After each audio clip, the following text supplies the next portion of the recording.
Hi guys, I'm Rami. And I'm Peter. Welcome to our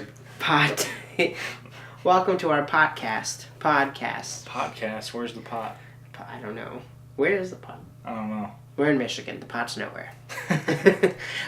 So, welcome. I feel like every time we have an episode of something, like we did our review, and then we did our first podcast, we've had something new in the scene. Yeah, which you guys will have already probably seen that podcast by the time you're watching this podcast, because this podcast won't be out. Yeah, Merry Christmas. By the time this reaches your eyes, Merry Christmas, right? Yep, Merry Christmas. Yeah, Happy Holidays. I'll be spending that in Las Vegas, so it'll be pretty fun. Lucky. No cold weather like it is here in Michigan, so.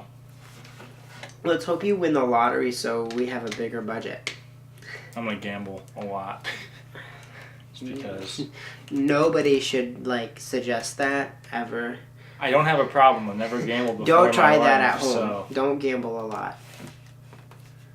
Are you gonna be careful though when you go? Do you have a set of rules that you're gonna follow? Yeah, take out money, and then leave the credit card at the hotel room, so I can't take out more money. That's smart. Are you gonna start with a set amount? I'm only going to use a set amount. You're only going to use a set amount. $200 is my gamble limit. $200. And if I lose it all, I lose it all. But I will not spend more than that on gambling. I'm going to play $200 on the quarter slot and nickel slot. So knowing you, you're going to be on your fucking phone. You're going to be like, how do I win the lottery? How do I gamble? $200 of nickel slots, that's a lot of chances. Nickel though, I feel like that's the fastest way to lose your money. We'll see. Because you're just going to be in a trance. Well, I'll spend $5. You'll be like that old lady. I'll do five. How many nickels are in a dollar? 100 divided by 5. Let's see. You're going to figure this out. 10 times 5 is 50. 20. 20. There's 20 Maybe you shouldn't gamble, Peter. Maybe you shouldn't gamble. I don't think you should gamble. So that would be 100 times I could try with $5. I'm betting that if that math did not come easy to you, you should probably... It came easy. I just had to think about it. I have to... It's like when people have to, count on their finger. I still have to count on my fingers because sometimes Well, okay. Anyway. Just like with the alphabet, Again, I wish you luck. I wish us a bigger budget. I wish us much more things than a fancy little blue sign and... it's a nice sign.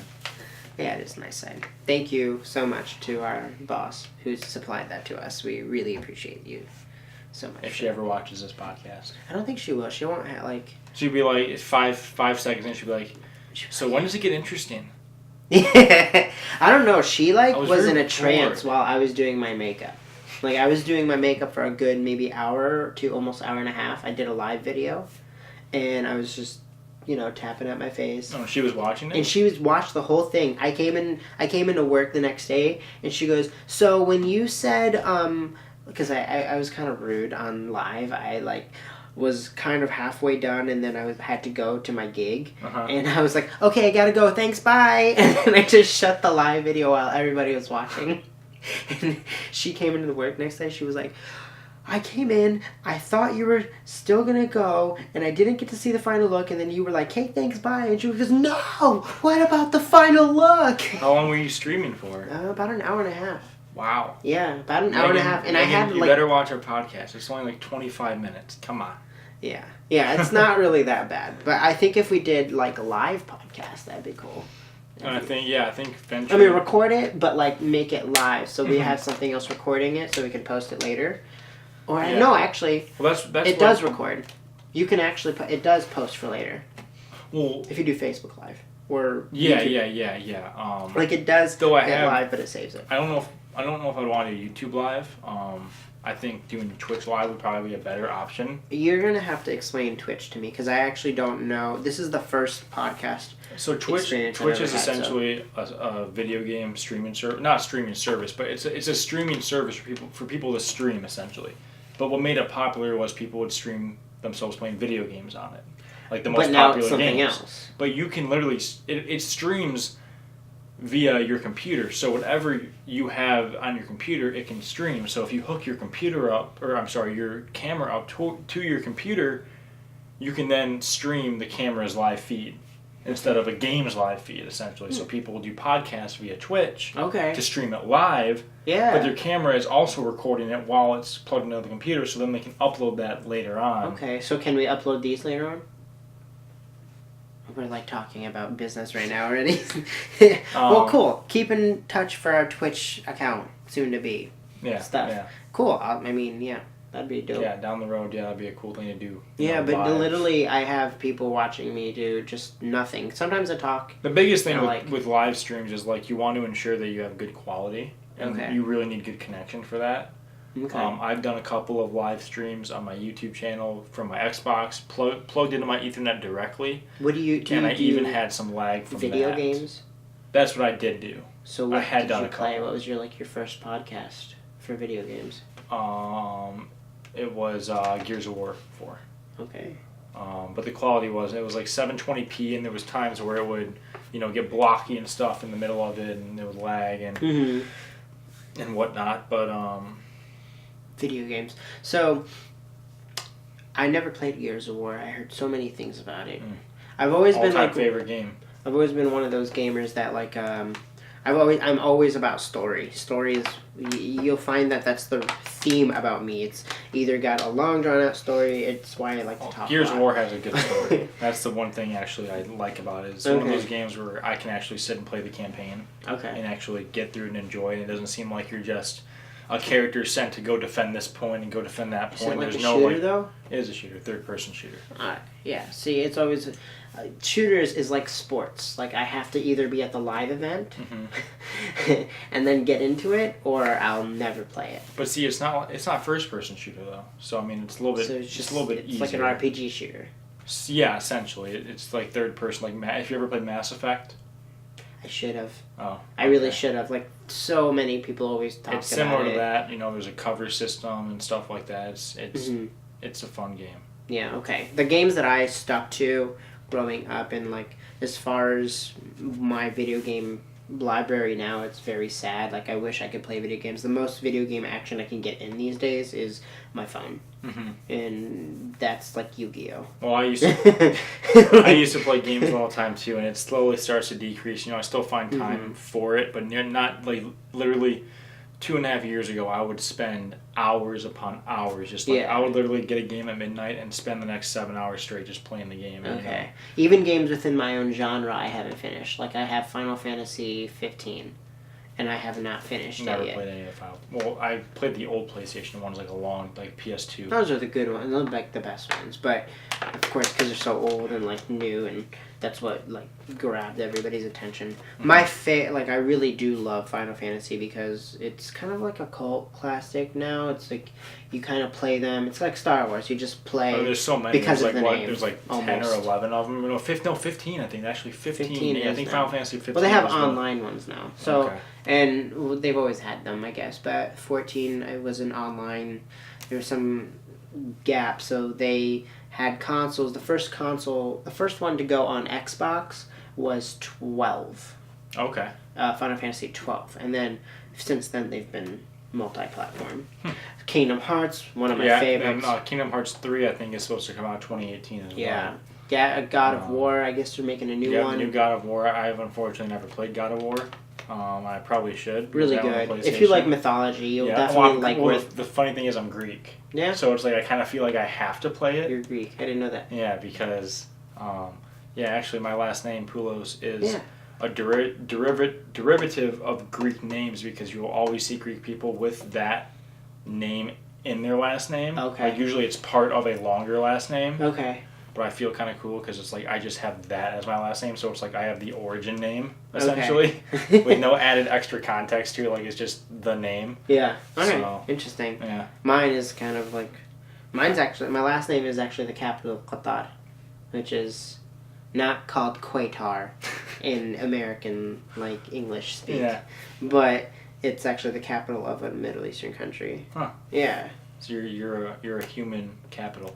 I guess so. My family is, which is kind of scary being who I am because like my family's always like all about reputation and stuff, and here I am like this flamboyant like little midget gay guy just running around doing trash. I guess that's okay considering I'm the 301st Spartan that survived. Oh, really? Yeah, that's because I was so skinny that the arrows went right through me, and I ran away.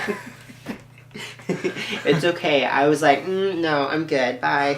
So, pretty much. Yeah, basically.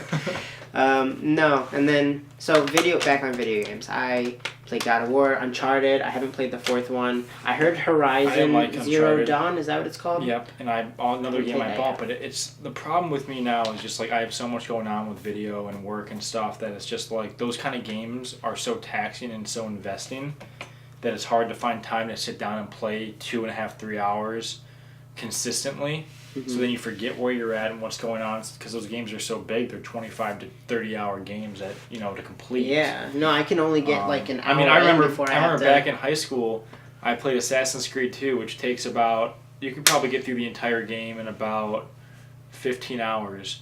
And I got halfway through the game, and then my game save data got corrupted. Okay. And I was competing with my buddy to beat the game, and he was exactly where I was at too.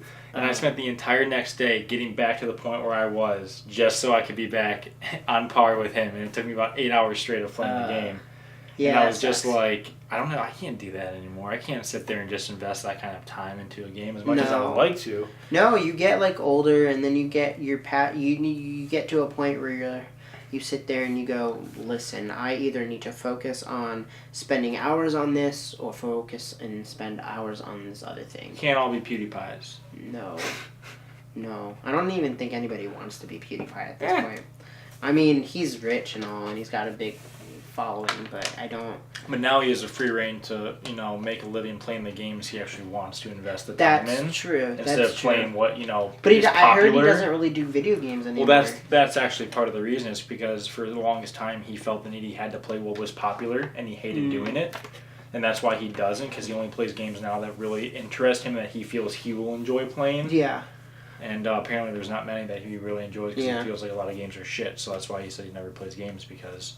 it's got to be one that really stands out to him specifically. So yeah, that's true. I mean, I've never really gotten into following that kind of game culture on YouTube because it just didn't.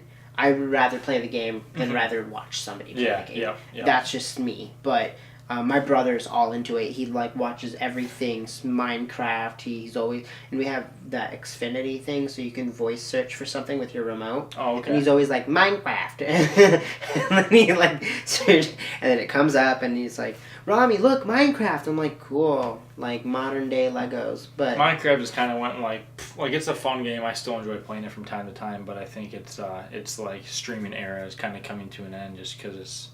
Mm-hmm. There's only so much you can do in that game. Well, I loved when they, made worlds that I liked. Like, they made a whole Pokemon video game in there. Mm-hmm.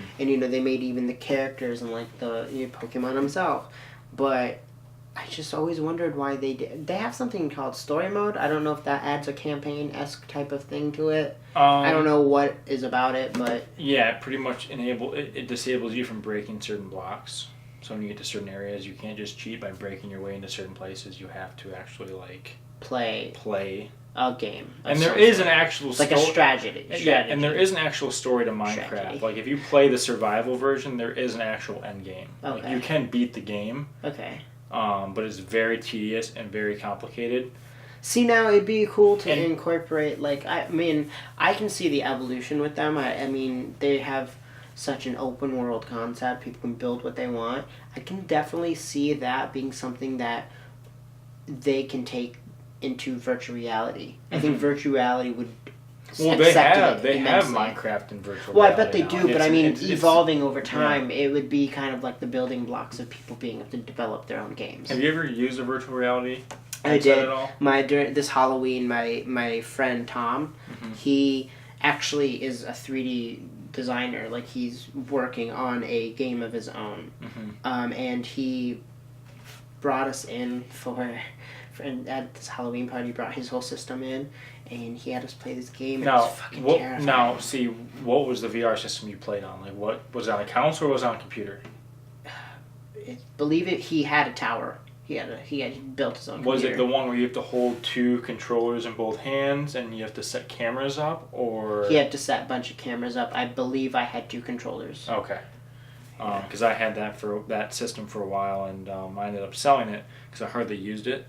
Mostly because I didn't have the time to use it, but it's insane where that technology has gone. Because it was amazing. Like, and I played a few other games too, and it was so funny because I was in drag at that night, so I was wearing like blue hair, and I was like in this like really skimpy thing, and I just looked like a blue little tiny fairy that had like.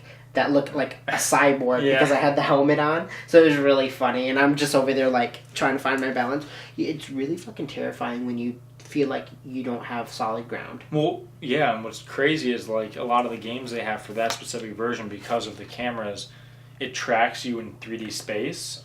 So literally, if you sit on the ground, you will physically get closer in the game to the ground. Like, if you, like, go to the ground and go, like, to inspect it, like, it'll be as if you were really inspecting the ground, which is like really weird feeling. I played a military shooter where, you know, in a game, if you want to go prone and lay on your belly to snipe or whatever, you got to hold B and, you know, video game controls.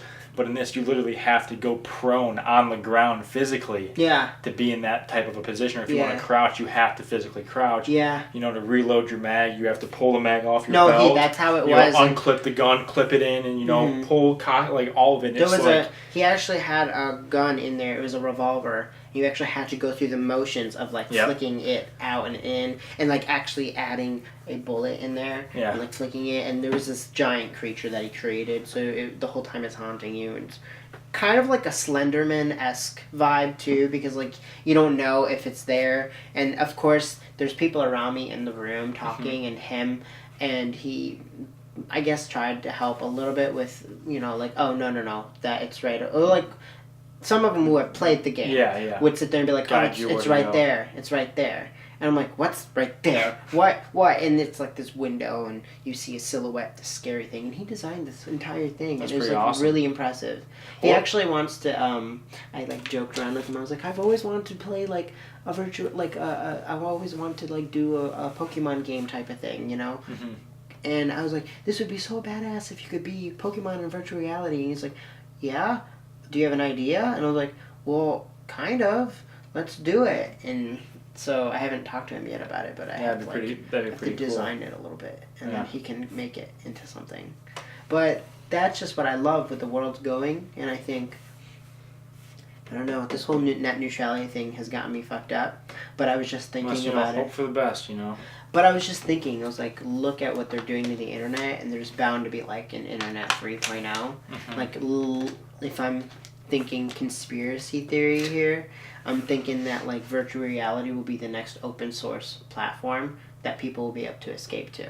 Yeah. And if that's the case, then they'll try and regulate that eventually at some point. But imagine if that's the only way you can have like an open world. What's crazy about that is like there's a show called Sword Art Online. I actually watched the anime. And essentially this company sells this virtual reality headset. It's like supposed to be the coolest system ever, and everyone buys it day one, not knowing that when you put it on, it puts your body into a vegetable state, and you have to hospitals the have to first supplement. one is about everyone being stuck in there. Well, yeah, for years. You're stuck in there until you beat the game. But nobody beats the game. And your body sits in a hospital bed being fed food through a tube essentially to keep you alive while you play the game and try to escape. But if you die in the game, you actually die in real life. Yeah, that was crazy. So. And you know, the scary thing is like I could see a corporation coming out with a product that's so hyped that everyone buys it day one, that could be something, you know, really horrible underneath the surface of it.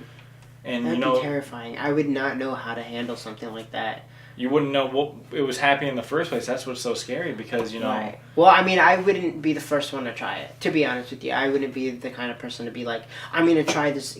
Well, I mean, if it was advertised as like a game that was not think about deadly, it. A headset that you put on your head that, like virtual, imagine buying, you know, an Oculus Rift and why would you think that's going to paralyze you and like. Well, because if in that one it like connects to your brain somehow, right? Yeah. Like it has a direct connection to your body, like it makes a physical connection. But like in today's technology, if they're selling something that like worked, now Elon Musk is working on something. He's always working where on he's something. Trying to transfer your whole brain into a digital format, and like he's bought this whole company that's like. That's why I'm gonna live forever. Neural links. I will never die. I will live for the next 1,000 years. All right, good luck to you. Thank you. I wish you the best in that endeavor. I'm gonna watch galaxies collide. Speaking of galaxies and games, I was playing that game, Stellaris. Stellaris is a game. Have you ever played that Empire? Yeah, it's like an RTS where like you control your troops and everything. Yeah, Age of Empires. Age of Empires. Age of Empires, and like they had 1, 2, and 3, and you like battle against civilizations, and you have to collect gold and brick and like wood and stuff like that. This is that, but in space. Similar to like StarCraft, kind of. Kind of. I haven't played that, so I don't know. But I know that this is badass because they've got a bunch of different creatures that you can be, different civilizations, and the AI kind of grows each one on its own while your civilization is growing, kind of like the other one.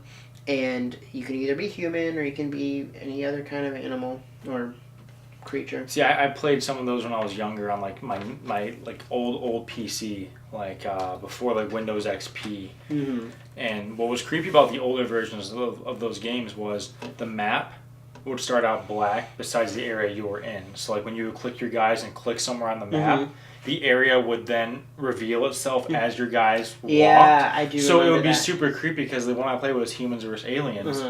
And you're just walking, your guys are just walking, and all of a sudden the black would disappear and the aliens would be like right there already, like coming to you like to take your guys out. Okay. And you would never know where they were until you opened up that area and expanded the map far enough to see that specific area.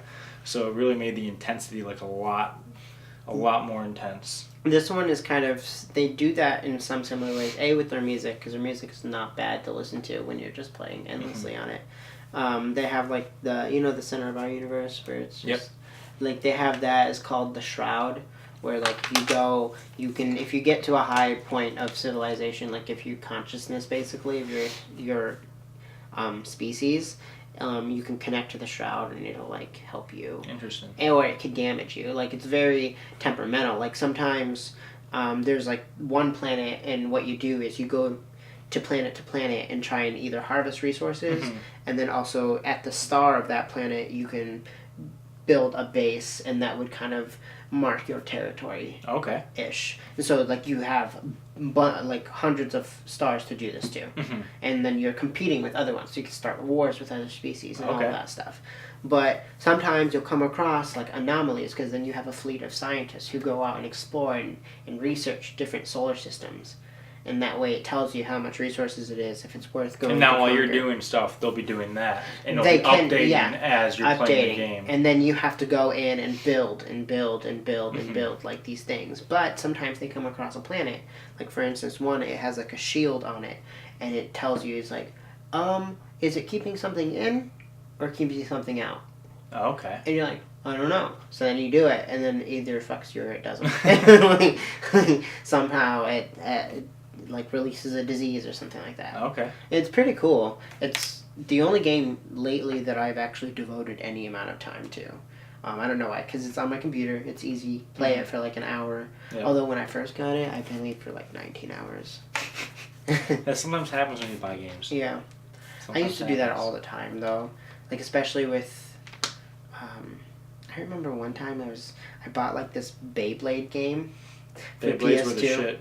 Yeah. And I played that game.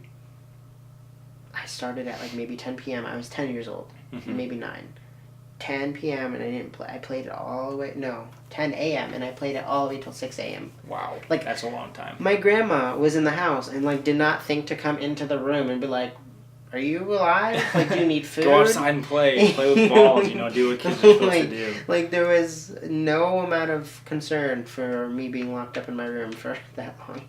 Well, actually, first, I want to ask you, since you brought up Beyblades, with PS2, did you ever play the old Yu-Gi-Oh game? Yeah. The one, which one? Because that was actually the same night I was playing that game, so it's like the original PlayStation Yu-Gi-Oh game where, like, it was, like, the old cards. Yeah. And you would like, have to battle these different... And flip them. Yep, and flip them, but like you battled like these different like pharaohs and stuff that like, and like their like character would just fly on the side of the screen, then text would come up, then you go into a duel or whatever. But it was like super hard. I did play that. It was really hard, but yeah, you had it showed your cards in your hand, and then when you play it would actually like show the creature on the field, and then when you would attack, it would show like a 3D cinematic of them attacking. Right, yeah. No, I did see that. I did play that, actually. And I also played the one where it was capsules. Oh, was it the dungeon? Dungeon, not dice monsters or whatever. Oh, not dungeon dice monsters. Okay, but okay. it was this weird one where it was like it was almost like pottery urns, and then they would crack, and then they'd have monsters in them. Like interesting. I never played that one. I do remember the dice one though. That was an interesting concept. Yeah. I remember when it came on the show, I was like, oh, they're trying to change it. But then it never stuck. No. But the physical game was cool. They actually had a physical like board game version of it. And that was pretty cool. Yeah. But there's another topic I want to bring up before the podcast is over. And that is all the backlash that Star Wars Episode 8, The Last Jedi, is getting. I found out the other day that apparently the Rotten Tomatoes audience score went down to 56%. And the reasoning behind that is there's a bunch of speculation, a bunch of groups out there that apparently are hating on Star Wars and dedicated to lowering the audience score by creating fake accounts on Rotten Tomatoes and giving it a poor score. Yeah. It's like, if you didn't like the movie, you didn't like the movie, but I feel like that's just a low blow to kind of do that, to discredit a movie like that. You know, if you don't like it, you don't like it, but to make fake accounts and be dedicated I don't think you should defame anything just because of you have an opinion about it. Like, if it is what it is, if you don't like it, you don't like it. But if it's on there, it's for other people to enjoy. You're not the only person who gets to enjoy it. And some people take those ratings really seriously, and they sit there and kind of judge a movie. Oh, it's 50%, people hate it, I'm not going to waste time with it. Yeah, but like, I'm guilty of that myself. I do that too.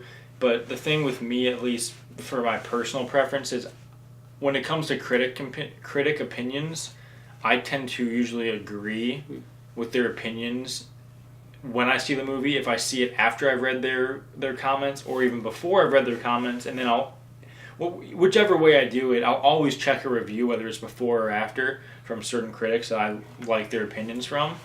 And I usually tend to agree. So that's why I will base a judgment if I'm going to go see a movie off of a critic opinion, because for the most part, I do agree with critics' opinions over audience opinions, just because I feel like audiences nowadays are very... That's a generalization. It is a generalization, but just based on seeing people, and from when I go to the theaters and just reactions after movies are over and stuff from general audiences, I just feel like people nowadays don't care about story as much in movies anymore when it comes to just general audiences. All they want is action and entertainment nonstop. If there's just, I've seen some pretty unique movies that are very slow burn movies, but they have a good story behind them, good characters behind them, and people just find them boring and dull, and it just really bothers me. So that's why I don't really care to,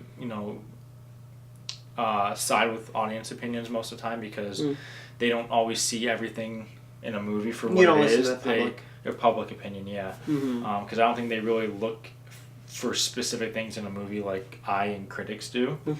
I think there has to be, like there. The Force, there has to be a balance between public opinion and critical acclaim. So I think that we have a review, so it's kind of clear if you've watched that on our page. It's clear what we both have or feel about the movie itself. To be fair with the review too, I was a lot more optimistic in my review than my opinion has kind of formed now. We had just watched the movie. It didn't have time for me to...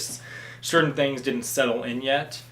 Well, also watching other reviews, because, there are a lot that came out, and we really wanted to just give a fresh review right from the horse's mouth.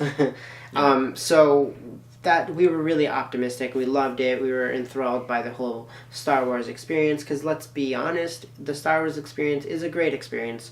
Whether or not the movie sucks or not, you went to a Star Wars movie and you fed on a little bit of nostalgia and some popcorn. Which, and you nostalgia, speaking of, that's one thing I think is one of the issues with a lot of fans now, is they're letting nostalgia get in the way of just, accepting and enjoying a new movie. Well, I mean, they're that's so just worried human about nature. It being like the old ones and being so great, but if you look at the old ones as films, there's really nothing that's that special from those to these new ones in terms of story and what people are really complaining about, I feel like. But that's just my personal opinion. It's like you just kind of got to let go and understand this is for a new generation. The adults are going to... It's hard to accept change. It really is. Because, I mean, from all the kids that I've heard that have went and seen this, they love it. I listen to the radio every morning, and they've been talking about it, and the kids are, loving it. They're dressing up as these characters and stuff, and that's what it's really about, giving it to these generations, because these kids are going to grow up and see Star Wars Episode 13 and be like, but, there's not, like, Episode 7, and it's like that I think the problem is that okay, so again, we did our review. We obviously love the movie for what it is. After letting it settle in, I think what the biggest concern is that when the original movies came out, they weren't necessarily for children. Yes, they were adequate enough for children to watch, and they weren't, risque. I mean, till this day, if I think about Star Wars, I can't really think of that many swear words or that many very sexual scenes, which is probably why 1, 2, and 3 kind of went south, because they have that whole love story thing. Yeah. But I genuinely believe that this time around, people are a little bit more upset by the Disney agenda. And we were all optimistic that that wouldn't affect the overall arc of the stories. So they are clearly being built for children of this generation. Perfectly fine. But leave something in there for the adults. Not necessarily nostalgic, but give it some sophistication for it to thrive on its own. And I know that we have disagreements on where these sophistications lie, but I genuinely think that there is a little bit more. Even the actors themselves are, Kylo Ren, what's his name? Poe? No, Kylo Ren. Who the actor? Yeah. Adam Driver? Adam Driver even said in an interview, and he was like, yeah, this one is obviously for the children. Well, see, I don't think it's, for young, it's obviously not bloody, but I think it is decently violent compared to, Violence is hard to gauge, though. Episodes 4, 5, and 6. People are being stabbed through the eye by lightsabers violence and is stuff. hard to gauge. You can't just sit there and say violence is an adult thing. Because, if you watch a Disney show, you can find violence in there. It's all subjective. I know that, but if you're comparing, 4, 5, and 6 not being really made for kids, the level of, I think, violence in those is way less than what we're seeing. But what I'm talking about is I'm not talking about violence. I'm not talking about violence being something that is the definition of a more sophisticated. We're talking about plot points, things that adults can comprehend that children don't pick up, and it's a little bit of a flip, and that's what people are talking about. Okay, I can see what you're saying there, but I guess from my point of view, I don't really think that makes it any less for adults. It doesn't because nostalgia is carrying it. That's why a lot of adults have gone to see it. But now they're feeling a lot of a slap in the face. Okay, this is where you're taking the story. We don't want the same thing shoved down our throat, obviously. We're expecting something different. You've told us you're going to give us something different. But you gave us something so different and so adverse that it's not what was expected. It's okay simply that. And it's okay. I'm not mad at it. I just don't think that certain parts, they could have built up certain things to this point. It's definitely not a perfect movie. But I don't think it deserves all the backlash it's getting, I guess, is my main point. In this trilogy, it's movie number 2. Yep. And they should have built some things up by now. And also, if they expect it to be a really great number 3, they need to amp up some storylines, some plot points. They need to also, for me, what was lost was the traveling, and I didn't get to see all of the different worlds. I saw 2. To be fair, I saw insides of 2 different ships. You saw 3 worlds. Where? There was Luke's Island. Okay. There was the Salt Planet, and then I saw the Salt Planet so brief. There was the stupid frickin' cantina place scene that I hated. Okay, but that doesn't count because that was the worst scene in the movie. It counts though. It is a planet. To be fair, it wasn't something that I've seen that was different. No, that is true. It was a fancy upscale casino. We haven't seen that. Look at the news. Donald Trump is in one all day. I still think the best planet that they've ever visited in Star Wars was frickin' Dagobah from Episode 5 where Yoda lives. That planet looked so cool. The set design for that was so awesome. Yeah. But, like I said, it wasn't lost on me. I do love the movie. I agree with you. I agree with some of what our friend Brandon was saying, which they had a 2-hour long conversation about this. Mind you, I did take part in that. But I just have to say that dialogue was a little bit so if I if you really want to know our full opinions, go watch our review. Before I was so rudely interrupted by you. Regardless, so the review that we have there, it's a little bit different now because we have opinions that we have both come to terms with. Good and bad. And I'd like to probably save that stuff for a more analyzed review. I want to see the movie a second time. Yeah. And then me and Rami will do an analyzed review where we'll actually write down a list of things we want to talk about from the film. And actually a little more organized. A little more organized. We'll have a little side thing for you guys so you can we'll have time codes and whatnot so you can jump around to parts that you specifically want to hear about so you don't have to ramble through the whole video. Mm-hmm. Did we already, an intermediate score now, what we have for it now? You said yours would be probably an 8 out of 10. 8. It's still a high score. I mean, it's still still yours fresh. went from 9.5, 9, just 9 on the dot. 9. I don't fuck with points, guys. Mine went 8.5 to 8. So I fuck with points. I fucks with points. We definitely have our own opinions on that. But I would like to say thank you for watching this. We're gonna kind of wrap it up. It's getting late, and just please comment, subscribe, like, whatever you want to do to the video. Just do it. Do it. Tell us your opinion. Smash it if you so please. Yes. Follow us on Instagram too if you would like. It's QE Studios. Anyway, thank you. Better fucking like it. Thank you guys for watching. Yep. Merry Christmas. Merry Christmas. Yeah.